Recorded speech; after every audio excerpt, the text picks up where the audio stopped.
Hello, my name is Peter, 38 years old, living in Denver, Colorado. If you met me on the street, you'd probably think I'm just an ordinary guy who likes wearing casual button-up shirts, sipping black coffee at the corner cafe, and occasionally gazing at the Rocky Mountains from my small office window. But the truth is, I run a private investment fund, a career I've built through sweat, tears, and countless sleepless nights. I'm behind tech and finance deals that the press loves to call miracles. I don't brag about it because I don't see the need. To me, success isn't something to flaunt. It's about keeping my life and the lives of those I love peaceful and secure. I'm married to Emily, a brilliant entrepreneur with the blood of an old-money aristocratic family running through her veins. Her family, the Warringtons, is a name that America's financial elite mention with a mix of reverence and caution.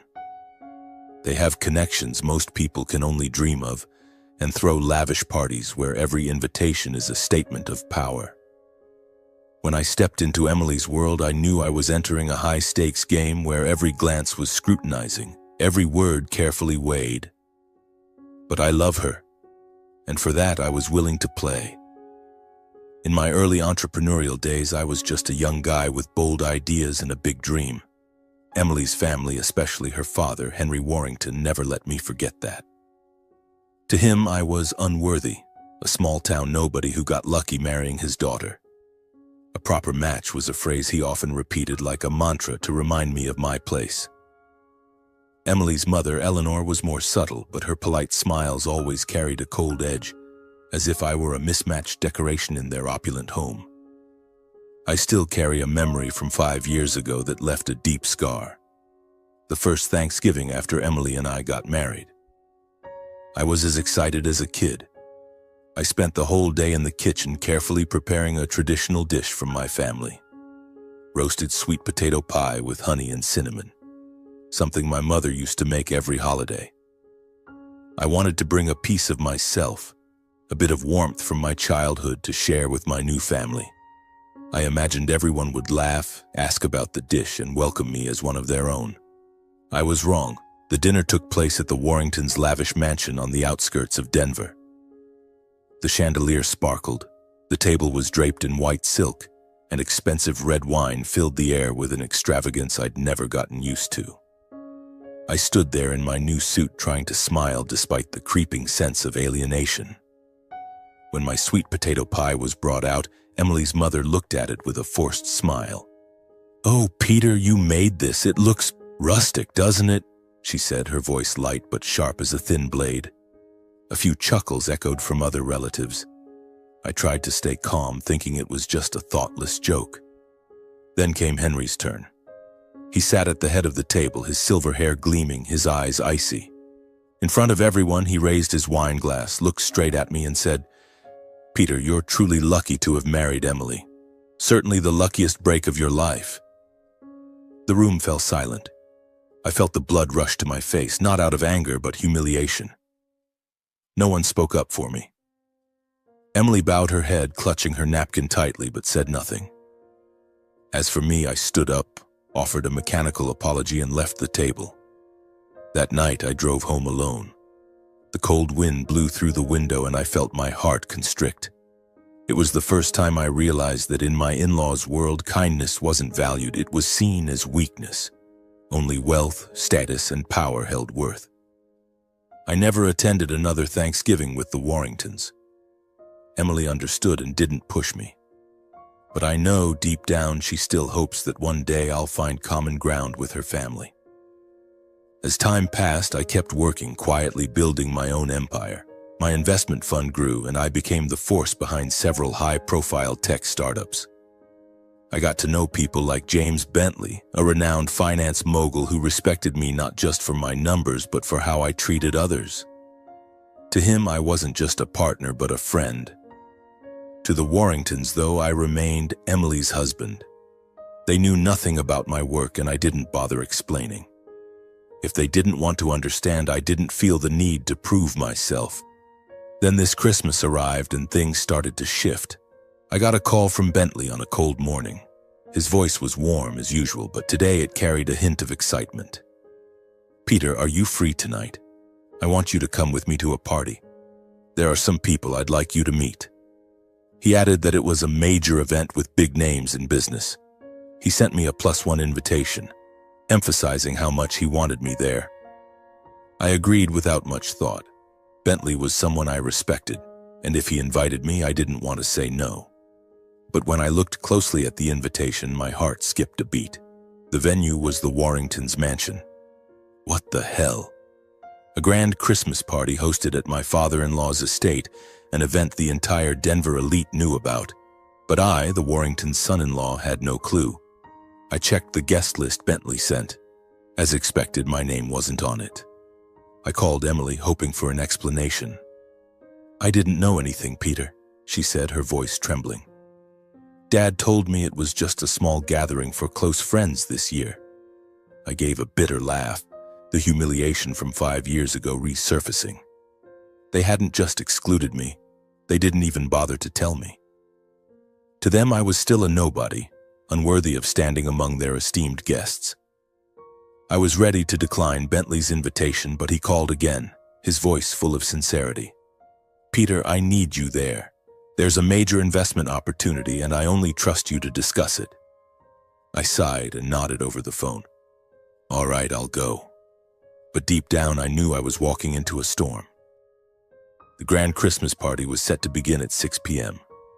By 5 p.m., a sleek black Rolls-Royce Phantom pulled up in front of my house. Mr. Bentley stepped out dressed in a navy suit, his salt and pepper hair neatly combed, flashing a warm smile.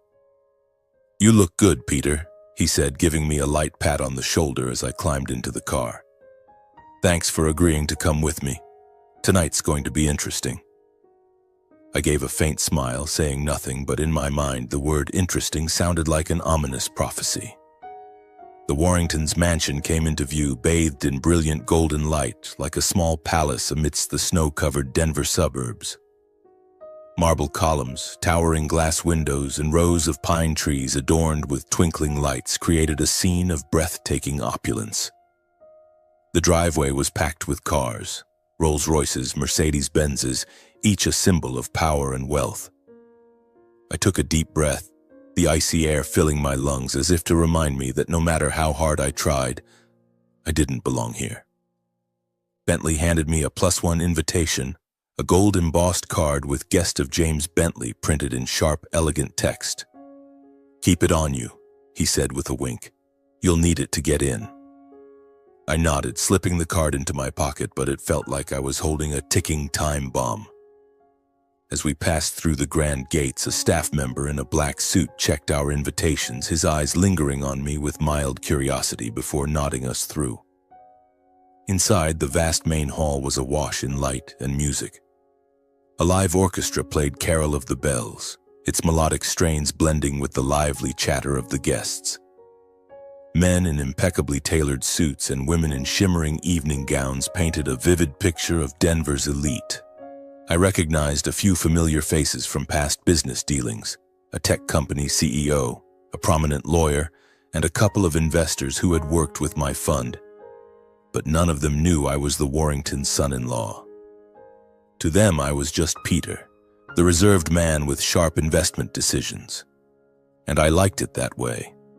Anonymity gave me freedom, but tonight I knew that freedom was about to be tested. Bentley led me through the crowd, introducing me to a few of his associates. "This is Peter, the man who helped me turn a small startup into a tech unicorn 2 years ago," he said to a group of businessmen, his voice brimming with pride. I shook hands, smiled, and exchanged pleasantries, but my mind was constantly scanning the room. I was looking for familiar faces from the Warrington family, and it didn't take long to find them. Emily's mother, Eleanor, stood near the bar, resplendent in a crimson silk gown, chatting with a group of women. Her eyes flicked toward me, paused for a second, then quickly looked away as if I were a ghost. I spotted Emily's cousin Clara laughing with a middle-aged man. She saw me too, but instead of a greeting, she turned away, whispering something to her companion. A chill ran down my spine. They weren't just excluding me, they were pretending I didn't exist. "Peter, you all right?" Bentley asked, noticing the shift in my expression. I nodded, forcing a smile. "Just a bit overwhelmed." It's been a while since I've been to a party like this. He chuckled, patting my shoulder. Relax. We're here to talk business, not to blend into the crowd. We found a quiet corner near the fireplace where the flames danced across the wood-paneled walls. Bentley began discussing a new investment opportunity, a biotech startup developing a drug with the potential to revolutionize healthcare. He wanted me to consider funding it through my firm, and I listened, nodded, and took mental notes. But my mind wasn't fully there. I could feel the distant stares, the whispers, and the tension in the air when someone recognized me but didn't dare approach. Then came the moment I dreaded most. Henry Warrington stepped onto the dais in the center of the main hall. The spotlight illuminated him, highlighting his silver hair and elegant black suit. He tapped the microphone and the room fell silent, all eyes turning toward him. "Ladies and gentlemen," he began, his voice deep and commanding, "I welcome you all to the Warrington family's Christmas party. This is a special occasion, not only to celebrate the holiday season, but to honor the relationships and successes that have brought us here." He went on, recounting the Warrington family's history, his company's achievements, and the major projects in the works. The crowd clapped and nodded, and I saw the smug smile on his lips, the smile of a man who knew he held the room in his grip. I lowered my head, trying to avoid his gaze, hoping I could slip away quietly after Bentley finished his pitch. But then Henry saw me. "Well, well, look who's here," his voice boomed, laced with the familiar mockery I knew all too well. "Peter, you made it? Everyone, this is Peter, my daughter Emily's husband. He certainly knows how to worm his way into events like this." The room erupted in laughter, a sharp cutting sound that sliced through the air. I stood there, my grip tightening on my wine glass until I feared it might shatter. My face burned, not with anger but with the familiar sting of humiliation from 5 years ago. I wanted to respond, to say something in my defense, but my throat tightened. I lowered my head, taking a deep breath, telling myself I didn't need to prove anything to them, not here, not tonight. But Henry wasn't done. He stepped down from the dais, his smug smile still in place, his black suit gleaming under the chandelier's light. The crowd parted to let him pass, as if he were the king of this party. Then his eyes met Bentley's and his smile shifted, no longer mocking but deferential, almost fawning. I recognized it immediately. Bentley wasn't just any guest, he was James Bentley, the financial titan the Warringtons were desperately courting to bolster their company's position. "Mr. Bentley," Henry exclaimed, his voice dripping with contrived warmth. He approached us, standing near the fireplace where Bentley and I were. "It's an honor to have you here tonight. We've been looking forward to this opportunity for a long time. I hope you're enjoying the party." Bentley nodded, his smile polite but cool. "The party is impressive, Henry. The Warringtons certainly know how to host." His tone was even, betraying no emotion, but I knew he was sharp enough to see through Henry's facade. Henry laughed heartily, giving Bentley a friendly pat on the shoulder as if they were old friends. "We've prepared everything to welcome you. Our company is eager to discuss the new project with you. I believe this partnership could be a game changer." He paused, glancing at me, and his smile twisted into a sneer of contempt. "But I must say I'm a bit surprised to see Peter here. He seems very diligent in cozying up to people like you, Bentley. Trying to make a name for yourself, Peter?" His words hit like a punch to the chest. The crowd around us began to murmur, a few chuckles rising, and I felt dozens of eyes on me. I opened my mouth, wanting to say something, but my mind went blank. I didn't know how to respond. If I fought back, I'd only look desperate. If I stayed silent, I'd be the weakling they always saw me as. I stood there, frozen, the world shrinking to those prying eyes and mocking smiles. Then Bentley spoke. "Henry," his voice was low and sharp, cutting through the stifling air. He stepped forward, positioning himself between me and Henry, his eyes cold as ice. "I think you're gravely mistaken." Henry's brow furrowed, his fawning smile faltering. "Mistaken? What do you mean, James?" Bentley glanced at me, his expression softening briefly as if to ensure I was okay. Then he turned back, locking eyes with Henry, his voice ringing clear, silencing the room. I'm surprised to learn Peter is your son-in-law, Henry. It's odd because you've never mentioned him. Murmurs rippled through the crowd. I saw Eleanor, Emily's mother, near the bar, her hand tightening around her wine glass, her eyes panicked. Henry opened his mouth to speak, but Bentley didn't give him the chance. Peter isn't cozying up to me, Bentley continued, his tone steely. He's one of the sharpest minds in finance I've ever met. His fund has turned small startups into companies worth hundreds of millions. He's behind deals that even your company, Henry, is scrambling to get a piece of. I'm here tonight, not for the Warringtons, but for Peter. The room seemed to hold its breath. Blood rushed to my ears, not from shame, but from a strange mix of relief and pain. I looked at Henry, and for the first time I saw panic in his eyes. His smug smile was gone, replaced by a stiff expression as if he'd been slapped in front of hundreds. Bentley wasn't finished. He turned to the crowd, his voice carrying like a proclamation. I must say I'm disappointed, Henry. Disappointed in how you treat your own son-in-law.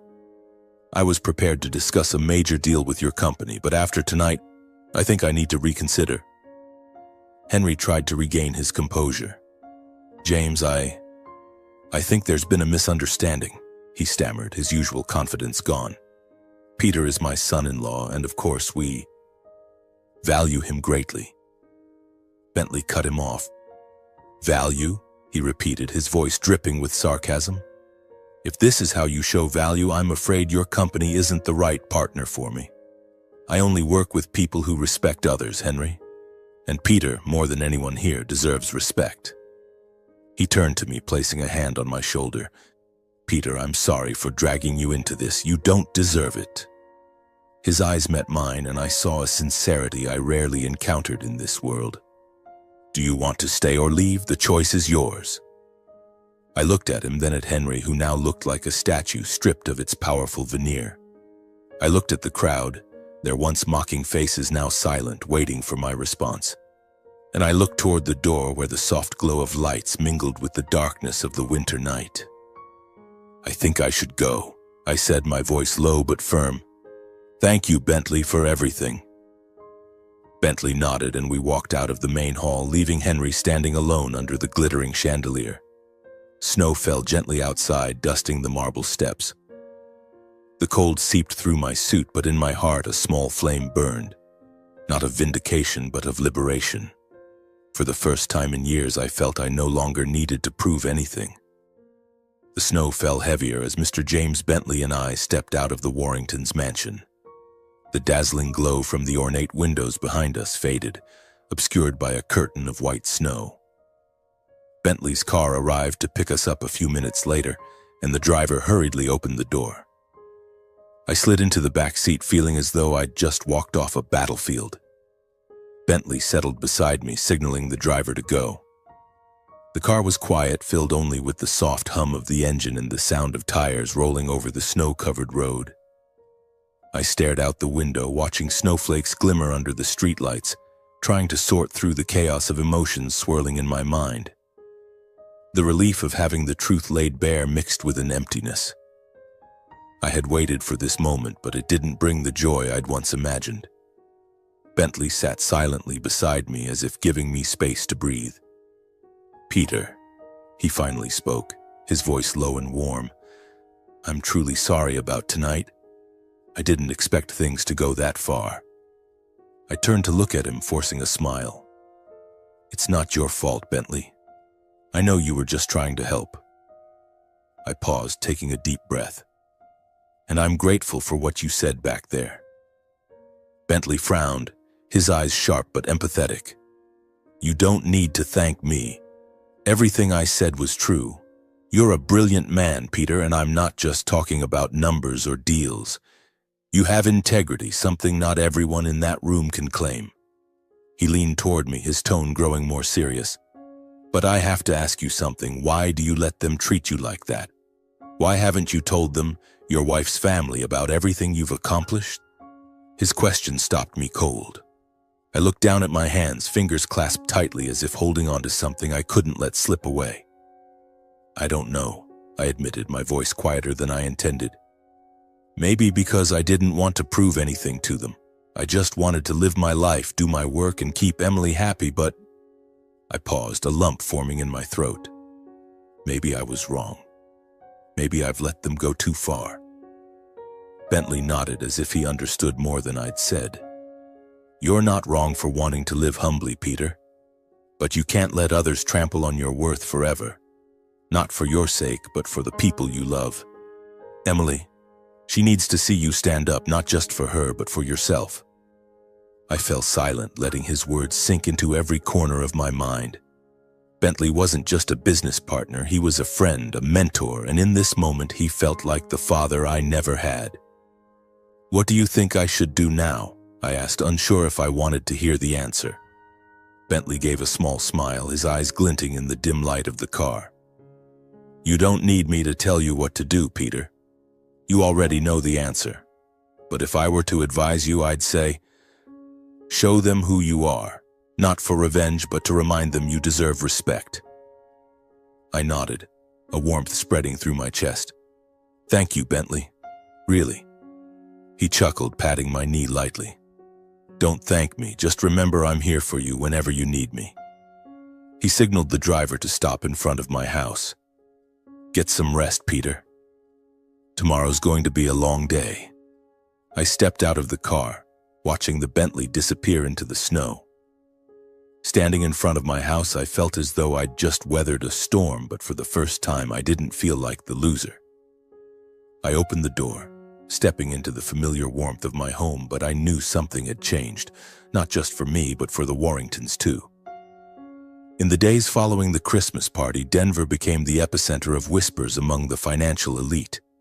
News of the event at the Warringtons' mansion spread like wildfire across dry grass. No one talked about the dazzling lights or the expensive wine. They talked about the moment James Bentley stood up for me, about how Henry Warrington was humiliated in front of hundreds of distinguished guests, and about my true identity, the man behind the major deals that had once set the business world abuzz. The press started digging. An article in the Denver Business Journal ran with the headline, "The mystery man behind tech unicorns, Peter, the forgotten son-in-law of the Warringtons." They wrote about my investment fund, the startups I'd helped grow, and how I chose to live discreetly despite having every reason to boast. I didn't read the whole article. I didn't need to. What they wrote mattered less than what was happening to the Warringtons company. The fallout came faster than I expected. Bentley didn't stop at his declaration at the party. A few days later, he publicly withdrew from a major project with the Warringtons company, one Henry had banked on to solidify their family's standing. Bentley's move was like a stone that brought down an entire wall. Other partners began to hesitate. A major bank refused to grant the loan the Warringtons were negotiating. Several key clients canceled contracts, citing a lack of confidence in leadership. The whispers about Henry's disrespect didn't stay confined to the elite. They reached the company's employees, causing cracks to form within. Emily called me one morning, her voice trembling over the phone. "Peter, have you heard what's happening with Dad's company?" I was sitting in my small office, gazing out at the snow-covered Rockies. "I've heard," I replied, keeping my tone steady. "Dad, he's panicking," she said, her voice almost a whisper. "They lost the deal with Bentley and now other partners are pulling out. The bank denied the loan and... Peter, I don't know what to do. Dad's blaming you." I gripped the phone tightly, feeling as though a stone was pressing down on my chest. "Blaming me?" I repeated, my voice colder than I intended. "For not standing there and letting him humiliate me again?" Emily was silent for a long moment. I could hear her breathing as if she were holding back tears. "Peter, I'm sorry. I know Dad was wrong. I know I was wrong for not speaking up, but the company is my family's lifeblood. If it collapses, I don't know what will happen to everyone." I didn't respond right away. I thought about the years I'd stayed silent, the times I'd swallowed my pride to keep the peace, the way her family saw me as unworthy. But I also thought about Emily, her smile on our wedding day, the way she hugged me after a long day. I loved her, And despite her silence for so long, I knew she was caught in the crossfire between me and her family. "What do you want me to do, Emily?" I asked, my voice softer. "I don't know," she admitted. I don't want to lose everything. I don't want to lose my family, and I don't want to lose you." I hung up, feeling the weight of the world on my shoulders. I knew the Warringtons' company was teetering on the edge, and I knew I could do something to change that. The question was, should I? In the weeks that followed, news of the Warrington Company's crisis flooded the headlines. Their stock plummeted, major projects stalled, and employees began resigning in droves. Henry Warrington, once a titan standing at the pinnacle of power, now appeared in the media with a haggard face, desperately trying to reassure investors that everything was under control. But everyone knew he was clinging to a sinking ship. One late January afternoon, with snow still blanketing Denver, my doorbell rang. I was in my study reviewing a financial report when I heard Emily's voice from the living room. "Peter, someone's here to see you." Her voice trembled as if she knew what was coming. I stood, straightened my shirt, and walked out. Standing at the door was Henry Warrington. I barely recognized him. The man who once stood on a dais with a smug smile now looked worn, his silver hair disheveled, his eyes sunken, and his gray suit wrinkled as if he'd been wearing it for days. He stood there, hands in his coat pockets, his gaze averted, as if the mere act of standing at my doorstep was an unbearable act of humility. "Peter," he said, his voice hoarse, almost a whisper, "can I speak with you for a moment?" I glanced at Emily, standing a few steps away, her hands clasped tightly in front of her. She gave a slight nod as if to say she'd let us handle this. I took a deep breath and opened the door wider. "Come in." We sat across from each other in the living room, the firelight from the fireplace dancing on the wooden walls. But the air between us was colder than the wind outside. Henry sat on the sofa, his back slightly hunched, his hands clasped tightly as if trying to hold himself together. I waited, saying nothing, letting him speak first. "Peter," he began, his voice shaky, "you've probably heard about the state of the company." He paused, glancing at me as if hoping I'd say something to break the silence. But I didn't. I just looked at him, my expression calm but unyielding. He cleared his throat and continued. "We're in trouble. Major partners have pulled out, the bank denied our loan, and the stock is tanking. If nothing changes, the company won't last more than a few months." He lowered his head, and for the first time in my life I saw Henry Warrington, the man who prided himself on his reputation and power, bow his head to someone else, and that someone was me. I said nothing, just listened, feeling a weight settle in my chest. Part of me wanted to stand up, to tell him he deserved this for everything he'd done, for the years he belittled me, humiliated me in front of others. But another part, a deeper part, thought of Emily, of the tears she'd hidden from me, of her plea to save her family. "What do you want me to do?" I asked, my voice low but cold. Henry looked up, his eyes wavering as if unsure he had the courage to say what came next. I need your help. You have connections, credibility in the investment world. If you speak up, if you step in, maybe the partners will come back, maybe we'll have a chance." I frowned, suppressing the anger rising within me. "You think I can just show up and say a few words and everything will be fixed? You think I have that kind of power after everything you've said about me?" Henry paled but didn't argue. He lowered his head again, his voice softer. "I know I was wrong, Peter. What I said at the party, and before that, I was wrong. I didn't know who you were, what you've done. I'm sorry." His apology hung in the room, but it didn't bring the relief I'd expected. It only made me feel emptier. I stood and walked to the fireplace, staring into the flames. "An apology isn't enough, Henry. Not after everything that's happened. Do you think I can just forget the years you treated me like I was unworthy? The times you made me feel like I didn't belong in this family?" He didn't respond. I turned back, looking him in the eye. "But I'm not someone who holds grudges forever. I can help your company, but I have conditions." Henry looked up, a flicker of hope in his eyes tempered by wariness. What conditions? I want a stake in the company, I said, my voice firm. 10%. If I step in, if I use my reputation to bring back partners and investors, I need a say in the company. Investors won't trust me if I'm just an outsider. They need to know I have real power, that I'm part of Warrington. Silence enveloped the room. I saw Henry's hands clench, his face contorting as if he'd been stabbed.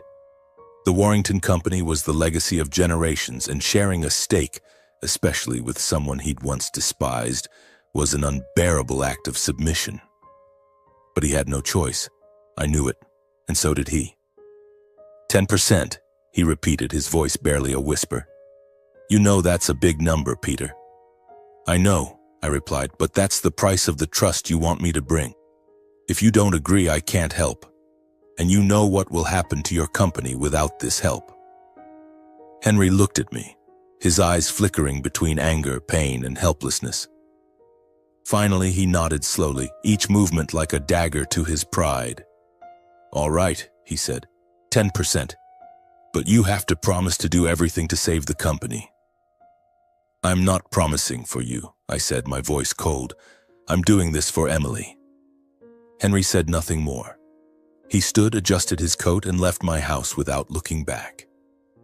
As the door closed, I heard Emily sobbing from the bedroom. I wanted to run to her, to hold her and tell her everything would be okay, but I knew now wasn't the time. I had work to do. A few days later, I appeared at a press conference organized by the Warrington Company. The room was packed with reporters, camera flashes going off incessantly, and murmurs filled the air as I stepped onto the podium. Henry stood beside me, his face stiff, but he said nothing. This was my stage. I'm Peter, I began, my voice low but clear, and as of today I am officially a shareholder of the Warrington Company with a 10% stake. I'm here not only to help the company navigate its current challenges, but to ensure that Warrington remains a trusted partner for investors and clients. The room fell silent, then erupted with questions from the reporters. Why did you decide to join the Warrington Company? What are your plans to restore confidence among partners? I answered concisely but firmly, sending a clear message. Peter was no longer a nobody. I was part of Warrington, and I had the power to change things. My speech made headlines across major publications. Forbes called me the mysterious man changing the game for the Warringtons. The Wall Street Journal wrote about how I, a discreet investor, was becoming a focal point in the financial world. But I didn't care about the praise. I cared about keeping my promise. I began reaching out to former partners who had worked with my investment fund. I called CEOs, investors, and even those who had abandoned Warrington after the scandal at the party. I explained the restructuring plans, the new opportunities the company could offer if they returned. Some were hesitant, but my reputation and the fact that I was now a shareholder made them start to reconsider. Finally, I called Bentley. Peter, he answered immediately, his voice warm. I've been waiting for this call. You knew I'd call? I asked, unable to hide a smile. I knew you're a man of your word, he replied. And I also knew you wouldn't let your wife's family's company collapse no matter how they treated you. I told him about the deal with Henry, the 10% stake, and my plan to save the company. I need you, Bentley, I said bluntly. If you come back, others will follow. You're the key. Bentley was silent for a moment, then chuckled softly. You know, Peter, I'm not coming back for Warrington. I'm coming back for you. You're the one I trust, not just for your intellect, but for your compassion. And by the way, congratulations on securing 10% of Warrington without spending a dime. I responded softly. Thank you, Bentley. Your encouragement has made me feel more confident and stronger than ever. Spring arrived in Denver, bringing warm winds that melted the snow on the Rockies. The Warrington Company slowly regained its momentum, though it no longer carried the same aura of invincibility it once had. Partners began to return, loans were approved, and the press gradually shifted from criticism to praising the resurgence of the Warrington family. But I knew that behind it all were the long nights I spent in my office making calls, negotiating, and persuading people to place their trust in the company again. One evening, Emily and I sat in the living room, the firelight now softer, no longer carrying the biting chill of winter. She held my hand, her eyes shimmering with a gratitude she rarely expressed in words. "Peter," she said, her voice gentle, "thank you for everything. I know Dad and my family didn't deserve it, but you saved them." I smiled, but a question lingered in my mind. I squeezed her hand lightly, then stood and walked to the window, looking out at the street bathed in golden light. "You know, Emily," I said, my voice low but steady, "I could have saved the company without taking the 10% stake. I had the connections, the credibility to convince partners without needing a seat on the board. I could have done it with just a few calls, a few promises." Emily looked at me, her eyes wavering between surprise and confusion. "Then why did you demand the stake? Why did you make it so hard for Dad?" I turned back, meeting her gaze. "Because it's what they owed me. Not for money, not for power, but for the years they treated me like a nobody, like I wasn't worthy of standing beside you. The insults, the scornful looks, the times they made me feel like I didn't belong here. That 10% wasn't the price I set to save the company. It was the reward I earned for enduring them, for not giving up on you." She fell silent, tears streaming down her cheeks. For the first time, I saw in her eyes not just gratitude but understanding. She stood, wrapped her arms around me, and whispered, "You deserve so much more, Peter. I'm sorry I didn't stand up for you sooner."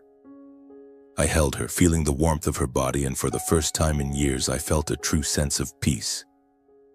My new standing with my wife's family had officially begun.